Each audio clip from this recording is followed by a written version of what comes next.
Bismillahirrahmanirrahim. Assalamualaikum warahmatullahi wabarakatuh. Selamat pagi adik-adik.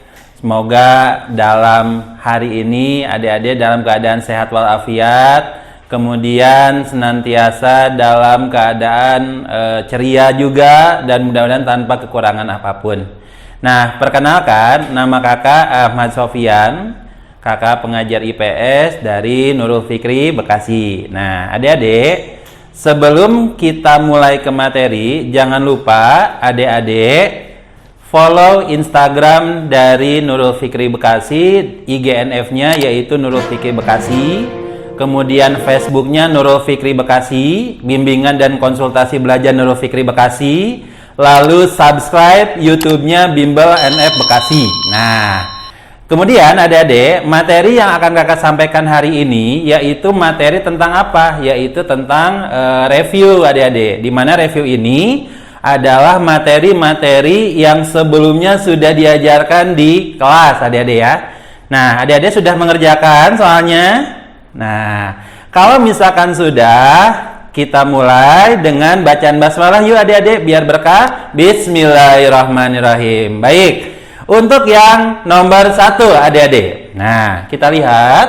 Nah, untuk nomor 1 adik-adik, ini materi tentang kenampakan alam adik-adik. Nah, berikut ini adalah gunung aktif yang berada di Sumatera Barat. Nah, adik-adik, kita tahu materi nomor 1 ini materi kenampakan alam. Kakak ulang sekali lagi, materinya adalah kenampakan alam. Apa itu kenampakan alam? Kenampakan alam adalah kenampakan yang terbentuk melalui proses alami. Kenampakan alam meliputi beberapa hal. Apa aja, Kak? 1, ada danau. Ya, adik-adik tahu ya, danau banyak ya. Ada Danau Toba, ada Danau Tawoti, ada Danau Tempe, dan lain-lain. Nah, apalagi, Kak? Yang kedua, ada sungai. Sungai, ada Sungai Bengawan Solo, ada Sungai Kapuas, ada Sungai Musi. Betul, yang kedua. Yang ketiga, ada gunung. Nah, adik-adik, kalau gunung nanti ada gunung aktif dan tidak aktif. Nah, kalau gunung tidak aktif artinya tidak ada kegiatan vulkanis lagi dan dia dianggap sudah mati. Kalau di peta dia lambangnya segitiga warna hitam.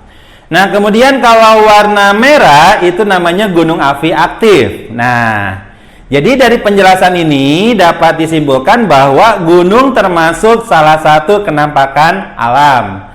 Berikut ini adalah gunung api aktif di Sumatera Barat. Nah, kakak jelaskan satu-satu adik. Yang pertama, Gunung Sinabung. Nah, adik-adik mungkin pernah membaca ya di media online, di media cetak, bahwa Gunung Sinabung ini pernah meletus tahun 2013.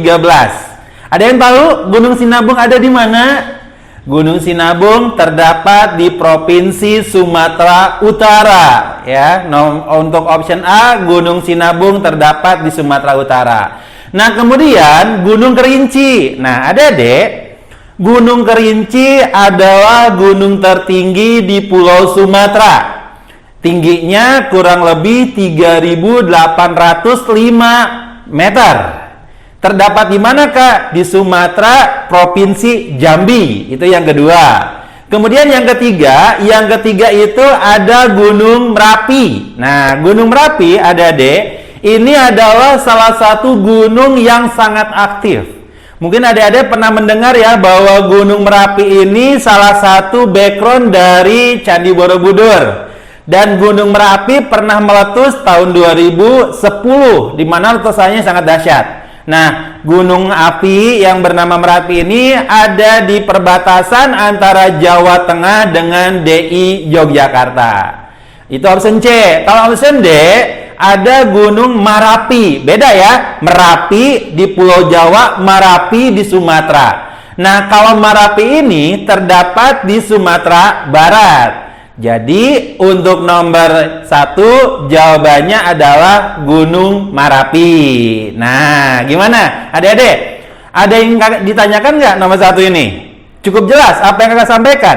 Nah, kalau cukup jelas, kita lanjut ke soal berikutnya, adik-adik. Baik, kita soal berikutnya, kita lihat, ya.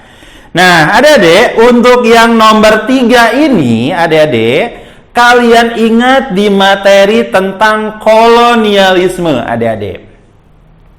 Di mana bangsa Barat datang ke Indonesia untuk mencari rempah-rempah, untuk melakukan perdagangan. Begitu lihat pasokannya rempah-rempahnya banyak, kemudian ternyata berubah niat. Yang semula berdagang menjadi niat untuk menguasai. Nah, silakan dilihat untuk soal nomor berikutnya. Berdasarkan tabel di atas, pasangan yang tepat gubernur jenderal dengan kebijakannya. Kita jabarkan satu-satu, adik-adik. Yang pertama, Van den Bosch. Nah, adik-adik, ini materi kolonial. Van den Bosch ini ada yang pernah dengar tentang Van den Bosch ini? Kalau mau tanya, ada nggak? Van den Bosch adalah salah satu gubernur jenderal yang merumuskan, yang mengusulkan sistem tanam paksa alias kultur stelsel. Rakyat Indonesia dipaksa untuk menanam tanaman wajib meliputi kopi, teh, kina, dan lain-lain. Bahkan dampak dari tanam paksa ini terhadap rakyat Indonesia itu sangat berdampak sekali.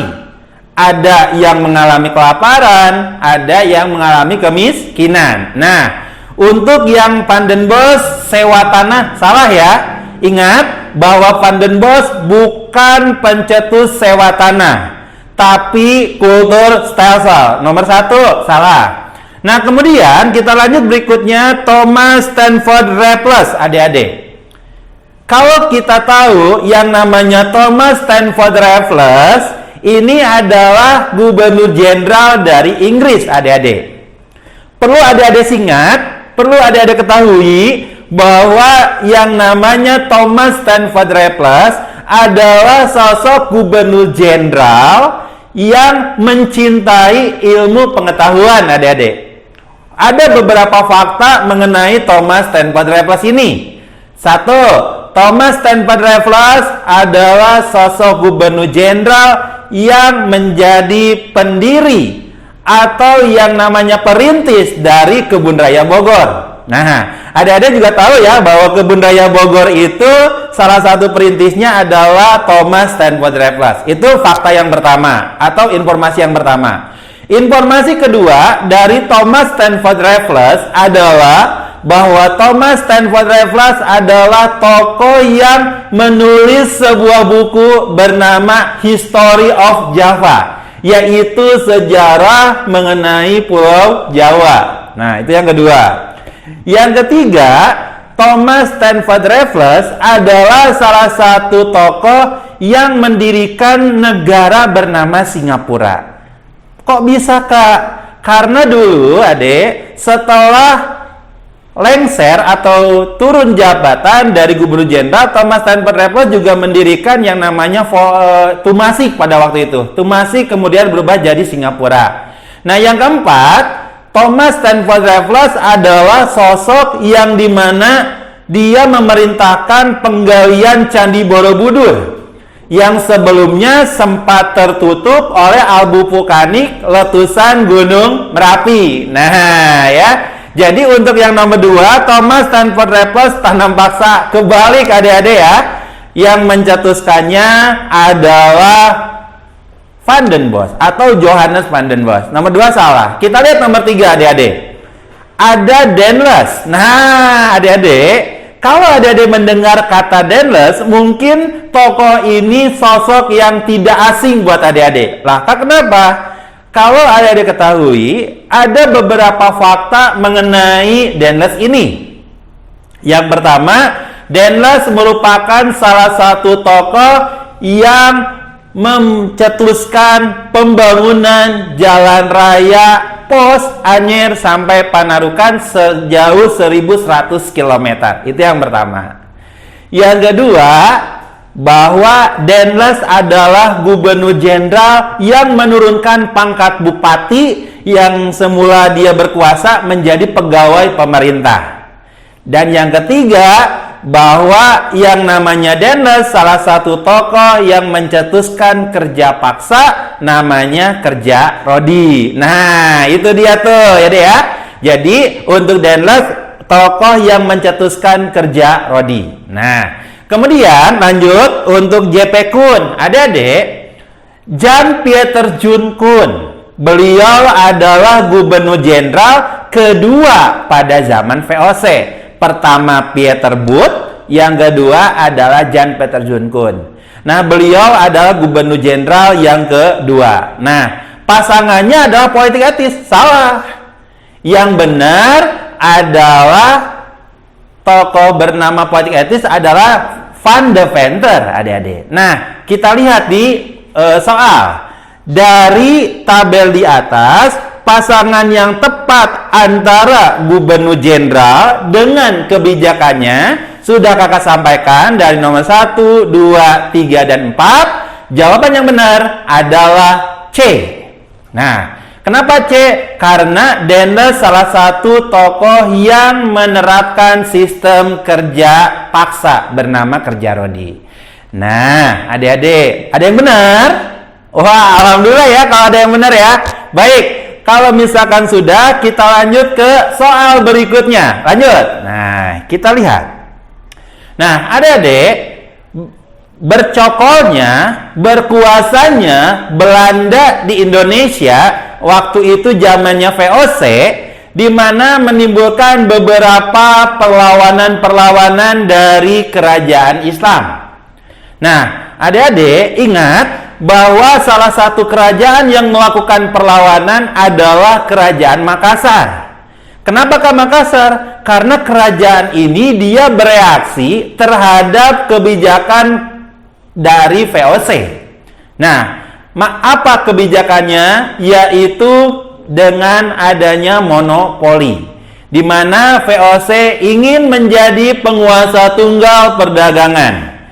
Berbagai cara dia lakukan agar menjadi penguasa utama. Ketika ada saingan, dihancurkan. Ketika ada saingan, dihancurkan. Nah, sistem monopoli atau kebijakan monopoli dari VOC ini menimbulkan beberapa efek negatif. Salah satunya adalah tutupnya atau terhentinya atau bangkrutnya beberapa bandar perdagangan di kerajaan Islam.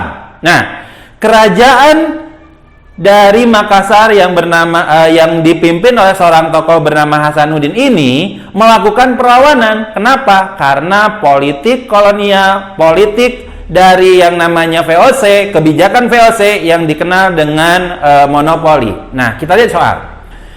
Latar belakang Sultan Hasanuddin melakukan perlawanan terhadap VOC. Kita lihat option A. VOC ingin menerapkan perdagangan di Makassar. Iya, jawabannya itu.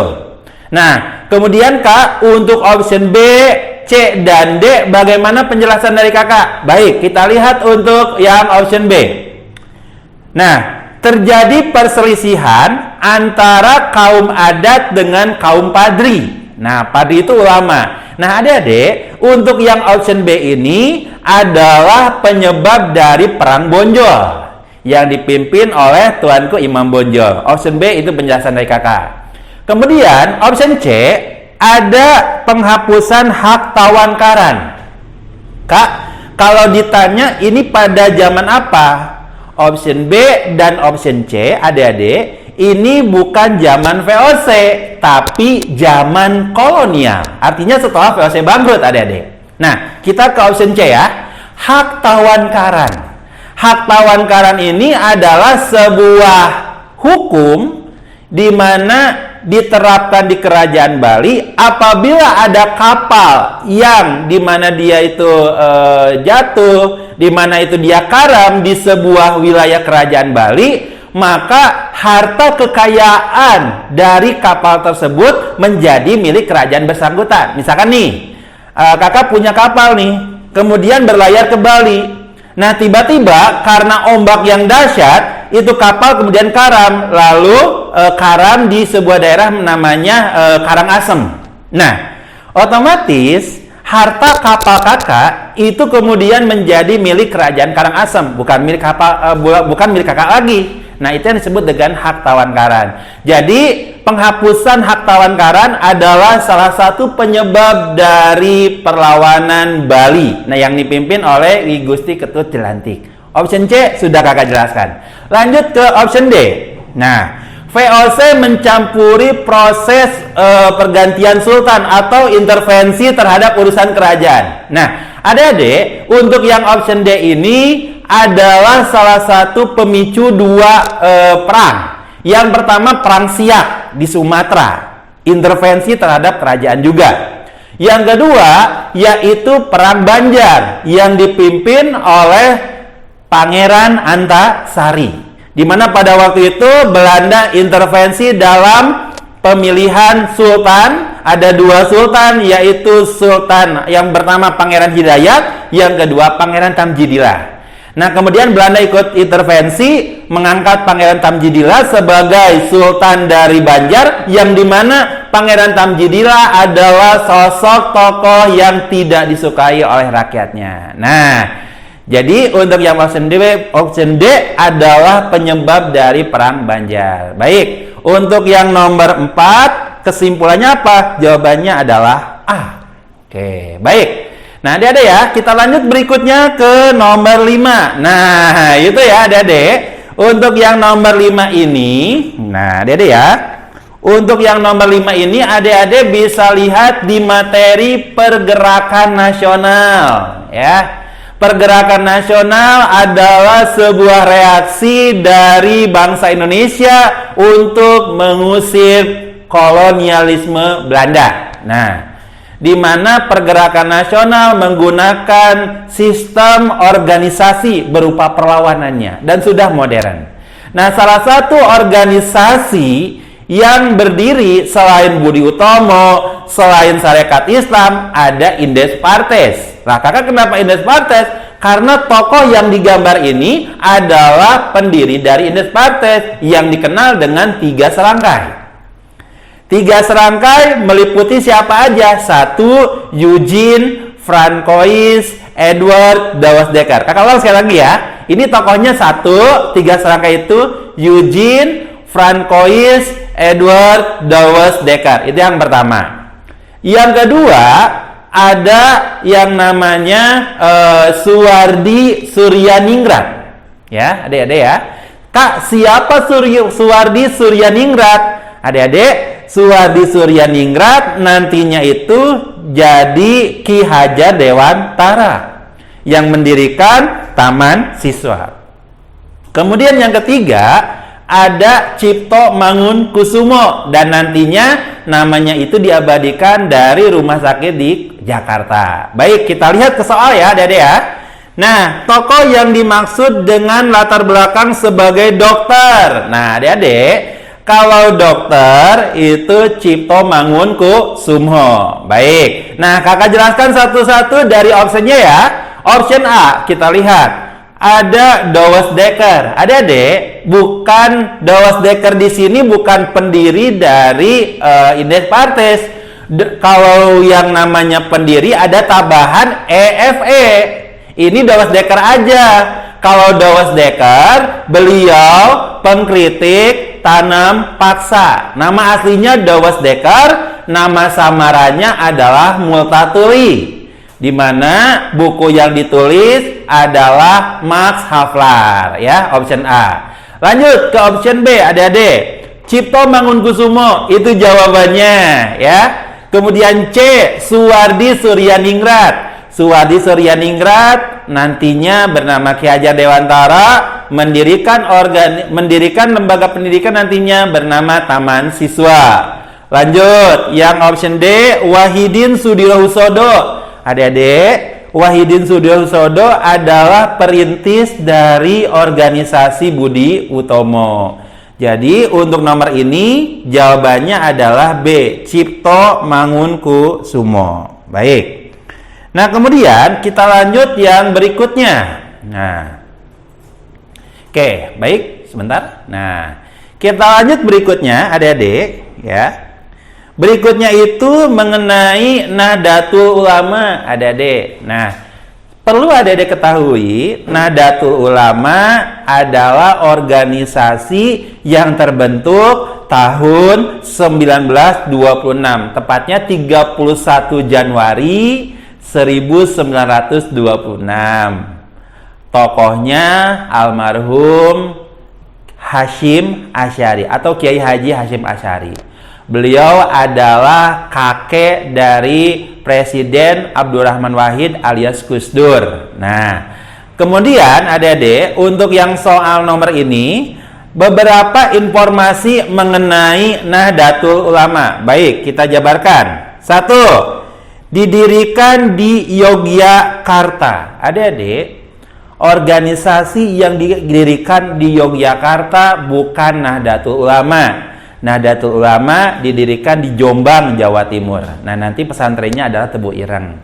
Jadi nomor 1 salah, itu untuk keterangan organisasi bernama Muhammadiyah. Nah, kemudian lanjut berikutnya, yang nomor 2, menerbitkan surat kabar Hindia Putra. Tidak, ya. Organisasi bernama NU tidak mendirikan surat kabar bernama Hindia Putra. 2 salah ya. Nah, nomor 3 kita lanjutkan. Bergerak di bidang keagamaan, pendidikan, sosial, dan budaya. Betul.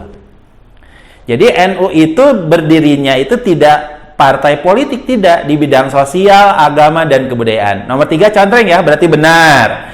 Kemudian nomor 4 didirikan oleh almarhum Kiai Haji Hasyim Asy'ari. Betul. Jadi nomor 3 dan nomor 4 itu betul. Kemudian nomor 5, tujuannya Indonesia berparlemen. Adik-adik, kalau untuk Indonesia berparlemen ini didirikan untuk tujuan organisasi ya, bernama GAPI, Gabungan Politik Indonesia. Nah, untuk yang nomor ini, keterangan mengenai Nahdlatul Ulama ada di nomor apa? Yaitu 3 dan 4. Ada di option C. Baik. Nah, kemudian adik-adik, dari nomor ini ada yang tanyakan? Ada yang tanyakan? Sudah paham apa yang kakak jelaskan? Benar? Udah pada semua? Alhamdulillah. Baik, adik-adik, kita lanjut ke soal berikutnya ya. Nah, soal berikutnya mengenai Dokuritsu Zunbi Kosakai. Ada yang tahu itu apa? Adik-adik, kalau Dokuritsu Zunbi Kosakai ini materi tentang proklamasi, menjelang proklamasi, peristiwa menjelang proklamasi. Nah, adik-adik, Dokuritsu Zunbi Kosakai alias BPUPKI itu didirikan untuk merealisasikan janji kemerdekaan yang dilakukan oleh Jepang. Nah, BPUPKI selama bersidang itu 2 kali. Sidang 1 tanggal 29 Mei sampai 1 Juni, sidang kedua tanggal 10 sampai 17 Juli 1945. Yuk kita lihat. Nah, yang ditanya di soal adalah sidang tanggal 29 Mei sampai 1 Juni. Ada peristiwa apa? Ada yang masih inget nggak? Ada yang masih inget nggak? Nah, adik-adik, untuk yang ini agenda sidangnya adalah perumusan dasar negara, di mana dalam sidang itu ada 3 tokoh yang mengusulkan. Ada Muhammad Yamin, ada Profesor Supomo, dan ada Soekarno. Nah, adik-adik, Soekarno itu nanti landasan usulan dasar negaranya bernama Pancasila, dan nantinya Piagam Jakarta hasil dari sidang ini. Nah, kemudian adik-adik, kita lihat untuk yang nomor ini. Nah, sidang BPUPKI yang pertama agendanya apa aja? Baik, kita jabarkan satu-satu. Option A, pembahasan UUD 45. Adik-adik, pembahasan UUD 45 bukan sidang pertama, tapi sidang yang kedua. Jadi nomor option A salah. Option B, memilih presiden dan wakil presiden. Adik-adik, kalau yang option B ini tidak berkaitan dengan BPUPKI, tapi berkaitannya dengan PPKI setelahnya, yaitu pada sidang pertama tanggal 18 Agustus 1945. Selain memilih presiden dan wakil presiden, mengesahkan UUD 45 dan Pancasila sebagai dasar negara sidang pertama. Lalu membentuk Komite Nasional sebagai badan pembantu presiden dalam urusan pemerintahan. Jadi option B salah. Kenapa? Karena itu agenda sidang pertama PPKI 18 Agustus 45. Lanjut.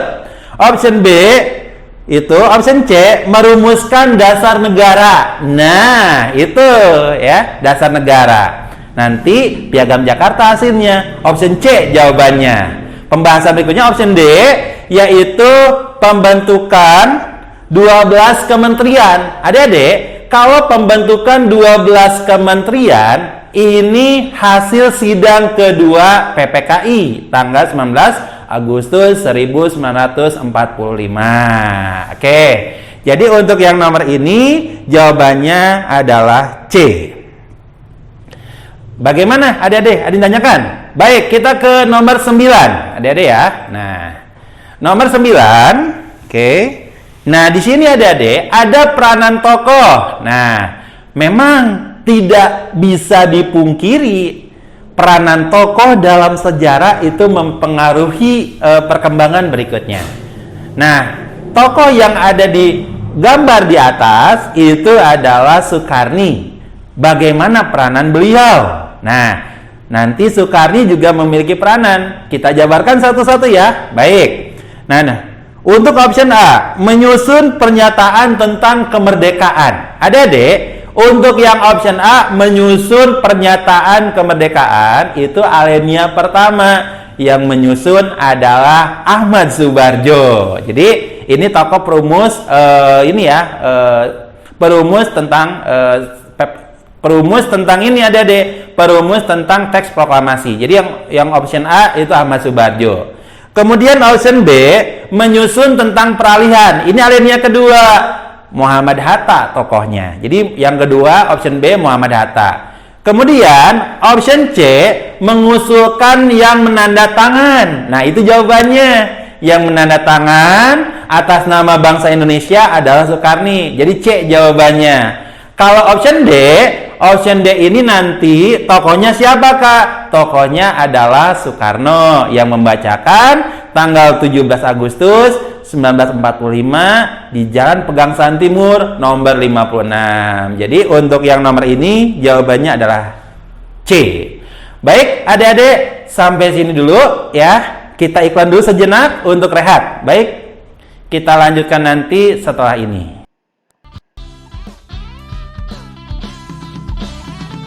Masuk NF sebelum masuk SMP favoritmu.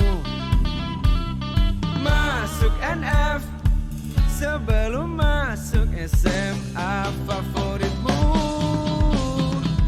Masuk NF sebelum masuk SMP favoritmu. Masuk NF sebelum masuk SMA favoritmu. Masuk NF sebelum masuk PTN favoritmu. Nurul Fikri mendidik diri, mendidik generasi baru.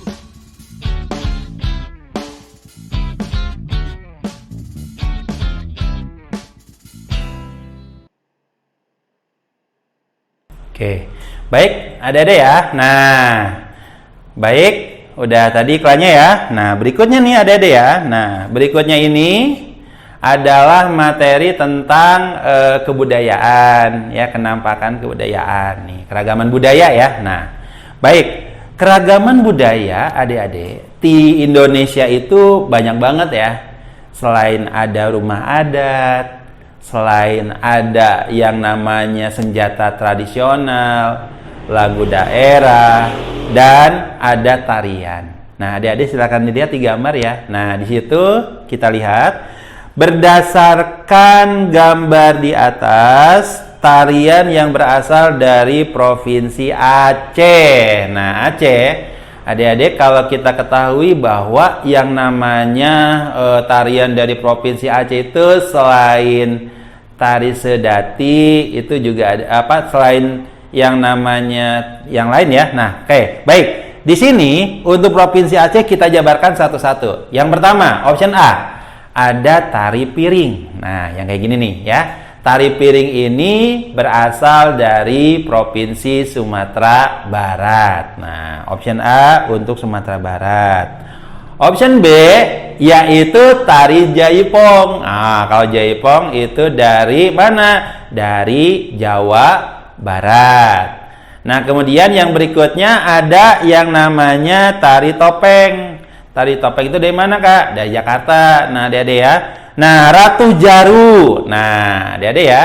Ratu Jaru. Ratu Jaru itu jawabannya. Jadi, untuk yang nomor ini jawabannya adalah D, Ratu Jaru. Oke. Tarian ya. Jadi, untuk yang ini jawabannya D. Sampai sini ada yang tanyakan nggak? Jelas apa yang akan sampaikan? Baik, lanjut berikutnya ya. Berikutnya itu nomor berikutnya berikut ini. Nah, ini nih. Keragaman budaya tidak hanya tarian, tidak hanya yang kedua itu rumah adat, tidak hanya yang namanya senjata pusaka, lagu tradisional dan lain-lain. Nah, berikut ini tentang suku bangsa yang mendiami Sulawesi Selatan. Nah, option A, apakah option A? Yaitu suku Dayak. Kalau Dayak dari Pulau Kalimantan, ya. Kemudian Bugis. Nah, kalau Bugis, adik-adik, itu jawabannya. Kemudian option C, yaitu suku Dani. Suku Dani dari mana, Kak? Suku Dani itu dari Papua. Nah, suku Sami juga sama. Jadi, untuk yang ini jawabannya apa? B. Nah, itu ya. Nah, kemudian lanjut berikutnya ya, adik-adik ya. Lanjut berikutnya. Oke. Nah, ini dia. Ini masih materi keragaman budaya, adik-adik. Nah, tadi tarian udah, suku bangsa udah. Nih ada rumah adat. Nah, rumah adat menjadi ciri khas. Oke, baik. Untuk yang namanya rumah adat, adik-adik, di sini ada rumah adat dari Provinsi Papua. Nah, oke. Kita masuk berikutnya ya. Nah, option A, kita lihat rumah Lamin. Rumah Lamin ini terdapat di Provinsi Kalimantan, ya. Kemudian Tongkonan. Kalau Tongkonan ini di Sulawesi, adik-adik ya. Kemudian rumah kebaya ini ada di Jawa. Nah, kemudian Honai. Nah, Honai ini jawabannya adik-adik. Seperti kita tahu bahwa yang namanya Honai itu salah satu ciri khas dari Provinsi Papua. Baik. Nah, adik-adik ya. Untuk yang nomor ini jawabannya adalah D, rumah Honai. Oke. Baik. Kemudian adik-adik, nah di sini lagu daerah adik-adik. Nah, kalau kita berbicara lagu daerah itu banyak banget ya. Apa contohnya nih? Yang pertama nih ada Manuk Dadali. Nah, adik-adik, yang namanya Manuk Dadali ini adalah salah satu lagu yang cukup terkenal dari Provinsi Jawa Barat. Provinsi Jawa Barat juga selain Manuk Dadali banyak. Ada berikutnya selain Manuk Dadali ada yang namanya Bubui Bulan. Tuh ya, Bubui Bulan. Cukup terkenal. Nah, kemudian masuk lagi ya ke Provinsi Riau ada yang namanya Soleram. Tuh. Kemudian ke DKI Jakarta ada Kicir-Kicir. Nah, ada ondel-ondel. Nah, kemudian ke Jawa Timur. Nah, ke Jawa Timur nanti lagunya juga ada istilah tunjungan ya. Nah, kemudian di Jawa Timur Reayore tuh ya. Nah, kemudian ke Jawa Tengah. Jawa Tengah itu banyak lagi ada deh. Di Jawa Tengah ada yang namanya lagunya itu Cublek-Cublek Suweng tuh ya. Jadi kekayaan Indonesia itu cukup banyak adik-adik. Makanya kita selaku generasi muda dalam menyikapi keberagaman ini adalah selain melestarikan, kita harus bangga bahwa kita punya budaya yang cukup banyak. Adik-adik, kita tahu bahwa zaman sekarang budaya dari luar itu cukup banyak. Ada budaya K-pop, mungkin adik-adik tahu ya, K-pop tuh banyak ya. Ada yang misalkan Super Junior ya adik-adik ya. Ada yang namanya Blackpink dan lain-lain. Nah, meskipun budaya luar masuk, jangan sampai adik-adik itu menghilangkan budaya kita. Karena budaya kita jadi identitas. Makanya adik-adik, kita bangga budaya kita itu diakui oleh dunia. Di mana budaya kita sudah berbicara di pentas dunia, adik-adik ya. Nah, kemudian adik-adik, budaya yang begitu banyak kita harus lestarikan. Jangan sampai karena adanya pengaruh budaya luar, pengaruh globalisasi, modernisasi, budaya kita itu hilang. Jangan sampai. Makanya kita lestarikan. Nah, adik-adik juga di zaman sekarang juga selain itu banyak lagi generasi muda yang sungguh bikin kakak sedih itu ketika melakukan komunikasi, bahasa yang dipakai tidak lagi dengan bahasa daerah. Nah, lebih cenderung bahasa Inggris biar keren katanya. Tapi ingat adik-adik, kita harus bangga dengan budaya kita. Bahasa daerah sebagai identitas kita, budaya Indonesia itu bahasa Indonesia sebagai pemersatu. Makanya adik-adik, kita harus saling menghormati agar senantiasa hidup damai dan rukun. Nah, baik, kita lihat ke soal ya adik-adik ya. Untuk yang nomor terakhir ini ya, ampar-ampar pisang. Mungkin adik-adik pernah mendengar ampar-ampar pisang, pisangnya belum matang, masak sebiji di dulu bari-bari. Nah, itu lagu ampar-ampar pisang, cukup terkenal. Nah, waktu kecil mungkin adik-adik juga pernah dengar. Nah, lagu ampar-ampar pisang merupakan lagu daerah dari provinsi mana? Nah, ampar-ampar pisang. Option A, dari Kalimantan Selatan. Itu jawabannya. Option B, dari Sulawesi Selatan, angin mamiri adik-adik. Kemudian option C, Jawa Timur. Nah, kalau untuk Jawa Timur, yang tadi kakak bilang, ada re, ayo re, ya, rujak cingur juga ada tuh, ya. Lalu Jawa Barat, adik-adik. Untuk Jawa Barat, ini nanti lagunya Bubui Bulan, Manuk Dadali. Nah, banyak lagi. Oke, baik adik-adik ya.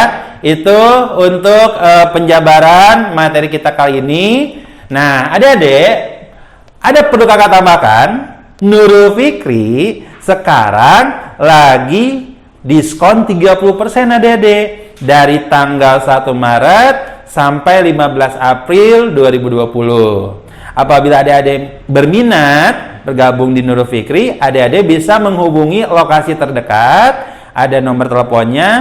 Nah, kemudian adik-adik, selain itu, adik-adik jangan lupa juga ya, follow medsos dari Nurul Fikri. Nah, untuk Instagram ada Nurul Fikri Bekasi, kalian follow. Ada Facebooknya, bimbingan dan konsultasi belajar Nurul Fikri. Ada YouTube-nya, yaitu kalian subscribe Bimbel NF Bekasi, adik-adik. Nah, itu aja mungkin ya yang bisa kakak sampaikan hari ini. Kurang lebihnya kakak mohon maaf apabila ada kekurangan. Mohon maaf apabila ada kesalahan. Besar harapan kakak, mudah-mudahan apa yang kakak sampaikan bisa bermanfaat. Dan kakak tunggu di Nurul Fikri. Wabillahi taufiq wa hidayah. Assalamualaikum warahmatullahi wabarakatuh.